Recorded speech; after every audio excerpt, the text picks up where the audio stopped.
You're trying to get him to rat on the President of the United States. And you're panicking now, Bob. But you know, Bob, we're all getting tired of this. And this all comes down to your effort to get Donald Trump indicted, and you are panicking. You got nothing. Okay, panicking. So who's really panicking? The woman who's taunting the prosecutor through the TV? Or is it the special counsel team that's just quietly doing its work? There have been no signs of Mueller panicking.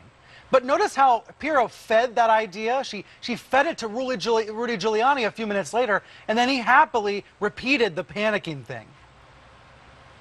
Does it tell you that Mueller is starting to panic and starting to get McGahn to work with him to tell McGahn, hey, look, the president's teeing you up for a fall? Who is this? What's going on? Well, I think the best analysis would be that the Mueller team is panicking.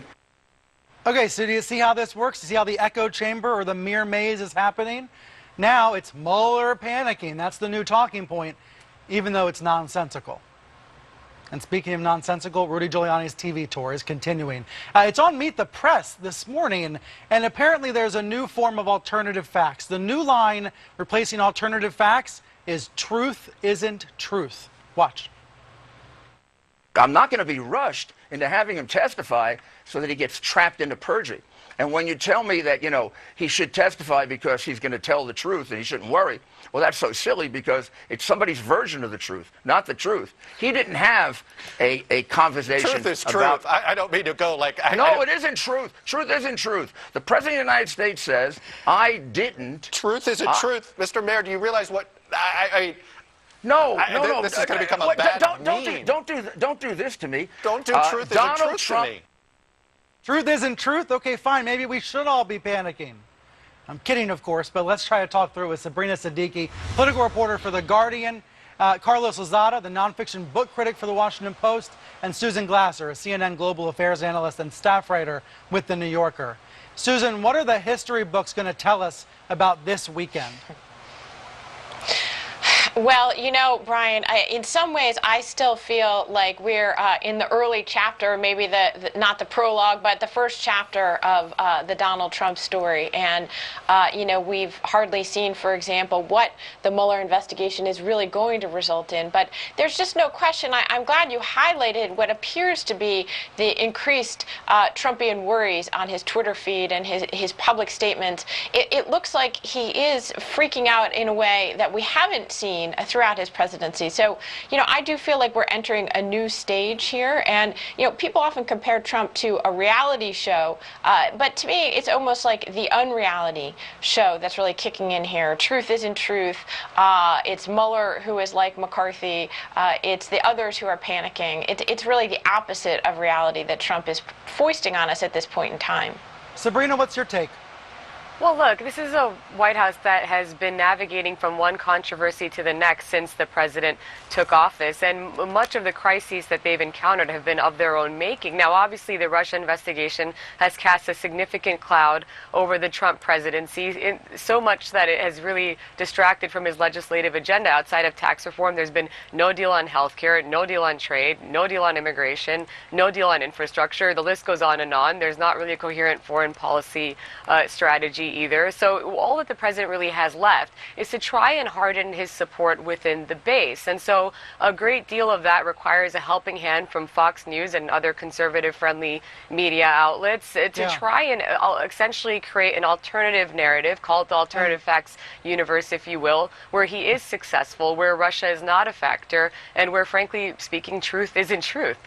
And that's why Carlos is here as well. Carlos, you wrote about 6 pro-Trump books that you've read and reviewed, bless you, for the Washington Post. Let's show on screen some of these examples. These are Let Trump Be Trump and The Russia Hoax. Janine Pirro's book is one of them. These books, some of them have done really well. I mean, Pirro's book, Greg Jarrett's book, have been at the top of the bestseller lists, the New York Times bestseller list, by the way. So when you read these books, Carlos, what did you come away thinking about the effectiveness of the pro-Trump media world? Well, right now there's 2 kinds of books being published on the Trump presidency. The sort of horrified outside observer books that feel Trump is, you know, pretending the end of the republic, and then you have these pro-Trump books that really feed into this echo chamber to the point where you can't tell sometimes, if it begins with Trump's Twitter feed or the pro-Trump cable news shows or these books. But substantively, what you see is that they go after the same people Trump is going after. Former CIA Director Brennan is a major villain in the pro-Trump books, and these kind of truth isn't truth leaps of logic you see in the books as well. In The Russia Hoax by Greg Jarrett, he says basically Trump can't be obstructing justice because there's no injustice to obstruct. If he did nothing wrong, then why would he obstruct a probe into no wrongdoing?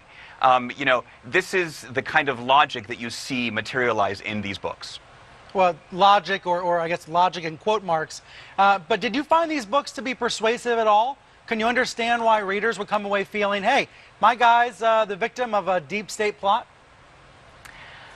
These books individually are not persuasive. They are useful collectively as a genre. They have these recurring tics. They sound like Trump. They praise all the things that you think of as potentially negative aspects of the Trump presidency. Here are spun. Like his ignorance on policy issues is a great strength. There's this "I know you are, but what am I" kind of argument that runs through them. Which is exactly what Jimmy Impero's doing, saying Bob Mueller's panicking. I mean, you can almost see Trump's allies sweating. They're clearly concerned about what's going on, but they have to say Mueller's the one panicking. Let me just go real quick from cause to effect, because this new Quinnipiac poll has to be pointed out. This is a poll showing that 26% of Americans will side with Trump's enemy of the people talk about the press, while 65% say the press is an important part of democracy. Now let's break that down by party. The important part here is that half of Republicans will parrot Trump's line and say that the press is the enemy. Sabrina, your reaction to this polling? Well, this is consistent with other polling that shows that Trump's attacks on the media are working, at least among Republicans. There have been other worrying surveys that show a majority of Republicans even support giving Trump the power to shut down elements of the media. But I do think that you are seeing somewhat of a ceiling with respect to how effective he is, because the majority of Americans still are supportive of the media and recognize just how vital the role of a free press is to the United States and to its democracy. So I think that is part of why you've seen him really play to the base. And the question becomes, in the 2018 midterms, or if you look ahead to 2020, is he going to be effective as an incumbent president in making the same argument that he did as a candidate? And it doesn't look like the polling supports that he will be. You mentioned 2020, and I've been thinking even longer term than that. I was talking with political scientist Brian Kloss, an outspoken Trump critic. He was on my podcast this week, and he said, hey, look, think 2 decades from now. What is the impact of this enemy rhetoric going to be? Let me just play a little bit about what Brian Kloss said. I mean, there's a poll out this week that shows that 26% of Americans do believe that the media is the enemy of the people. That doesn't end when Trump leaves office. And how many of those people are going to discount truthful, accurate reporting, not just for the next 2.5 years, but for the next 2.5 decades, for example? That's the issue. And Susan, I don't think we know the answer. I don't think we know what the long-term effects are going to be exactly. But going back to Rudy and this truth isn't truth stuff from today, Rudy's been out there saying, go ahead, Bob Mueller, release your report. We have our own report too. Is that how this is going to end? 2 dueling reports, 2 narratives, and nobody will be able to agree on the truth? Well, look, I think that's, at this point, the hope of Giuliani and the Trump legal team is that it ends in that fashion.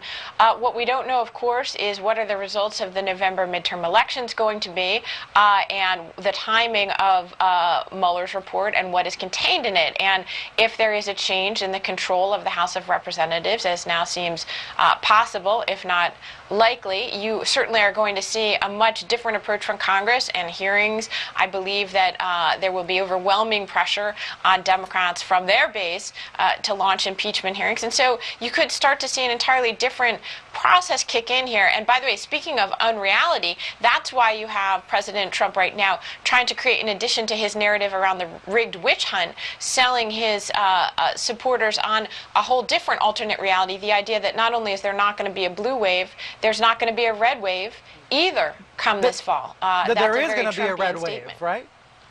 Isn't he saying there is going to be a red wave? Well, that's what Donald Trump says. There's going to be a red wave. And I think it's another example of the alternate reality presidency.